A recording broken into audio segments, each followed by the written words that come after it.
Oke, Assalamualaikum warahmatullahi wabarakatuh. Perkenalkan, nama saya Muhammad Aldi Prasetyo. Di sini saya akan melakukan video demo ya di Lab Session 2, yaitu Search Algorithm.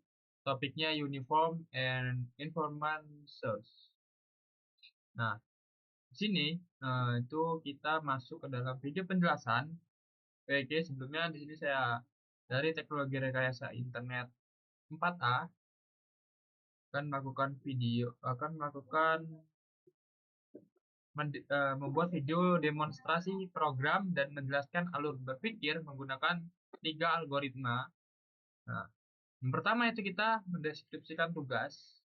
Tugasnya itu di sini ada sebuah peta labirin atau lorong gitu yang sudah disediakan oleh Bu Nurul di sini. Petanya seperti ini dan terdapat beberapa entitas, yaitu S itu start atau titik awal S. G itu sebagai goals atau tujuan akhir tuh. Dan yang ketiga itu ada pagar-pagar. Pagar-pagar ini itu disebut sebagai wall atau tembok, dan spasi di sini, spasi ini itu adalah route atau jalan yang bisa dilalui. Nah, selanjutnya itu mahasiswa itu diminta untuk mengimplementasikan agen yang dapat menemukan jalur ke dari start ke goals atau tujuan akhir menggunakan tiga algoritma berbeda. Nah, lalu melakukan analisis dan perbandingan dalam mencari jalan tersebut. Nah, di sini saya yang pertama itu algoritmanya itu adalah Best First Search atau BFS. Yang kedua itu ada DFS, Depth First Search, dan yang ketiga adalah A Search atau Matan. Nah, oke. Nah, di sini kita lanjut ke kedua, menunjukkan hasil eksekusi dari 3 algoritma. Nah, di sini kode saya yang pertama itu ada BFS algoritma, yang ketiga ada DFS algoritma, yang ketiga itu ada A Search algoritma. Nah, di sini kita langsung saja jalankan menunjukkan hasil eksekusi dari 3 algoritma berdasarkan alurnya gitu ya. Masuk ke CMD, itu kita masuk ke CD AI, CD lab lab lab lab 2, CD lab CD lab session 2. Kita jalankan Python lab 2.py. Nah, di sini ada BFS, DVS, Matan, dan bed heuristic. Nah, yang pertama itu kita menunjukkan hasil eksekusi dari oke, udah kita tunjukkan. Lalu kita jelaskan alurnya. Nah, BFS ini itu alurnya itu mengeksplorasi node itu secara bertahap pada kedalaman yang sama sebelum dia pindah ke level berikutnya gitu. Nah, contohnya gimana? Nah, itu dia kayak contohnya contoh itu dia nge-scan dari B. Gimana ya? Nah, ini kita sebut juga kayak lorong lah, lorong. Nah, BFS ini itu adalah men-scan seluruh lorong. Nah, dari sekitar titik start itu, nah, ia itu memeriksa ke kanan dan ke bawah secara merata hingga akhirnya dia itu menemukan titik goals-nya atau tujuan akhirnya. Nah, BFS ini dia explore-nya itu kan ke seluruh. Tetapi dia itu mengambil jalur yang baik gitu ya. Nah, seluruh itu dieksplor sama dia. Ibarat kayak ini nih ibarat kayak di sungai nih ada berapa cabang alur gitu kan. Dia nge-scan nge-scan nge-scan ke sini sini ke sini ke sini ke sini ke sini ke sini ke sini ke sini ke sini ke sini sampailah tujuan di hulu. Hulu apa hilir ya? Ya itulah, lupa saya. Nah, yang kedua itu ada DFS. DFS itu ada yang tadi kan 66, ini 63 step, dan pad-nya tuh 56 step. Explorer 63 dan langkahnya itu atau stepnya itu ada 56. Nah, di DFS ini itu alurnya tuh DFS itu tuh mengeksplor cabang terdalam.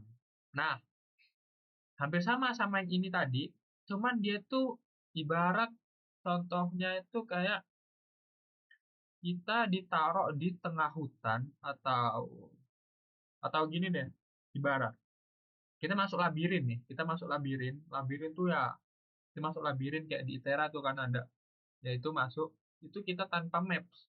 Jadi kita kayak kayak ya udah ngikutin jalan sampai sampai ketemulah goalsnya, ngikutin jalan ngikutin jalan ngikutin jalan sampai ketemu kita titik di tengah. Nah, jadi itu ya kayak orang bodoh DFS ini. Dia ya ngikutin seluruh jalan itu sampai ketemulah titik temunya, titik tujuannya. Makanya dia kayak ya udah lurus terus sampai bawah, ngikutin jalannya, ngikutin sampai ujung ke ujung dan ketemu sampai di goalsnya. Nah, gitu.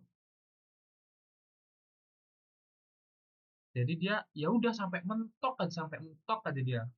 Sampai di mana itu mentok ya udah di situ dia. Nah, selanjutnya itu ada matan. Nah, matan ini itu alurnya itu menggunakan fungsi elevasi, Fn dan Fn Fn sama dengan G dalam kurung Gn. Nah, plus ditambah Hn. Nah, pada ini itu biaya langkah itu dihitung. Nah, tapi kan di dalam maps yang diberikan kepada penurun ini kan nggak ada biayanya tuh, nggak ada. Ya, biaya langkahnya nggak ada. Jadi, matan ini itu kita tuh ngitung yang paling dekatnya. Ibaratnya yang paling minim, yang yang paling murah lah gitu, yang paling murah gitu. Atau yang di sini kalau yang di dalam contoh ini kita paling dekat gitu dan explore tuh dikit gitu. Nah,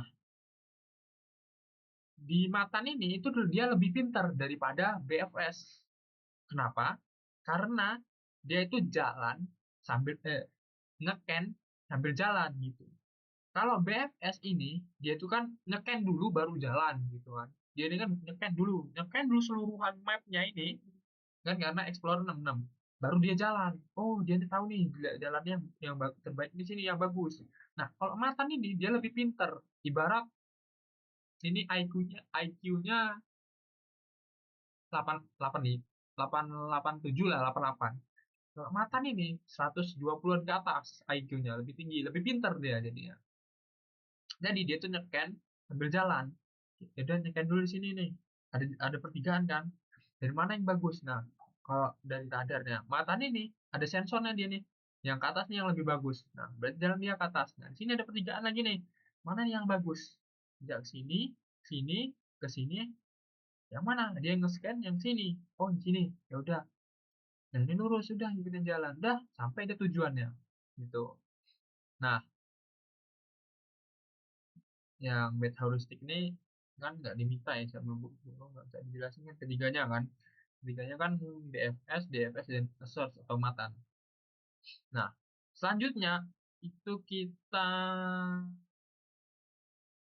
tidak enggak oke, menunjukkan perbandingan dari ketiga algoritma berdasarkan eksekusi program. Nah, di sini dari yang pertama BFS, DFS dan matan itu kita memiliki 3 perbandingan. Yang pertama tuh dua. Gimana ya ngomongnya ya? Ya pokoknya gitulah.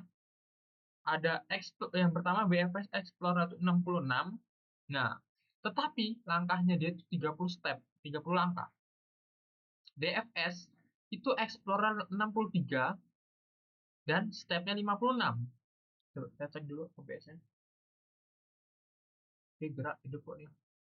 Nah, stepnya 56. Dan Matan itu eksplornya 36, langkahnya 30. Nah, di sini efisiensi di dalam BFS itu rendah karena dia itu mencari ke segala arah secara buta gitu. Nah, sedangkan di DFS juga ini itu sangat rendah, sangat rendah karena jalurnya ini berbelok-belok dan tidak tidak optimal. Jadi ya, ya saya bilang tadi dia ya udah ngikutin alur aja dia muter-muter. Misal dia dari sini nih ke sini, udah ke sini tadi kan buntu ke sini, dari sini ke bawah dia, ke bawah lagi. Nah, besok sini lagi, sini lagi, sini, sini, sini, bisa lagi sini, bisa lagi sini, sini. Lalu tujuannya di sini gitu. Ya udah dia, ya udah buntu aja gitu dia. Sampai detik buntu baru berhenti dia. Nah, yang Matan, Matan ini dia eh, efisiensinya tinggi karena fokusnya itu pada arah tujuan, fokusnya pada goals gitu yang di Matan. Oke, selanjutnya itu kesimpulan. Kesimpulan. Nah, kesimpulannya di sini tuh apa tadi soalnya apa? Apakah ketiga algoritma itu memberikan hasil yang optimal? Satu nih, soal pertama. Ketiga algoritma itu menurut saya sih tidak nggak semuanya optimal. Yang optimal itu BFS dan MAPAN. Yang paling hancur BFS. Ini nggak optimal banget deh. Nah, BFS dan Matan itu memberikan hasil optimal itu 30 step atau 30 langkah. Mereka berdua ini itu berhasil menunjukkan jalur terpendek di dalam lorong tersebut. Nah, apa? Kecuali DFS. DFS itu memberikan hasil yang tidak optimal yaitu 56 step. Nah, karena sifatnya yang tidak menjamin jalur terpendek. Ya tadi yang saya bilang, dia nyari aja dia mana titik terangnya dia. Ya, gitulah. Seperti itu. Nah, lalu kita baca soal yang kedua, mana yang terbaik dan tunjukkan dan jelaskan. Nah, menurut saya yang terbaik itu yang mana? Yaitu yang di mata itu sendiri. Karena explore-nya itu sangat sedikit, paling sedikit, dan step-nya juga paling sedikit. Sama lah sama BFS, tapi dia nge-explore-nya keseluruhan, di-explore sama dia. Sedangkan Matan, dia lebih pinter, karena IQ-nya lebih tinggi gitu. Nah, Matan ini, dia itu optimal karena menunjukkan jalur terpendek sama dengan BFS ya balik saya bilang tadi. Nah, yang kedua itu ada efisiensi. Memeriksa notes-nya itu paling sedikit atau memeriksa langkah explore itu paling sedikit. Dia 36. Nah, selanjutnya sudah pastikan oke sudah. Oke, kode program. Oh ya, kode program itu tadi nih dari atas import ini mapnya yaitu kita gedein aja deh. Nah, ini mapnya seperti ini kode-kode punya saya yaitu ini kode algoritma BFS, kode algoritma DFS, dan ini kode algoritma Matan. Nah, gitu. Oke, kita buka OBS kita, dia masih masih nge-record kameranya, nggak error tumben, alhamdulillah. Oke, cukup sekian dari praktek demo dari saya. Kurang lebihnya saya mohon maaf. Apabila ada kesalahan atau kekurangan, saya mohon maaf. Saya akhiri wabillahi taufiq wal hidayah. Wassalamualaikum warahmatullahi wabarakatuh.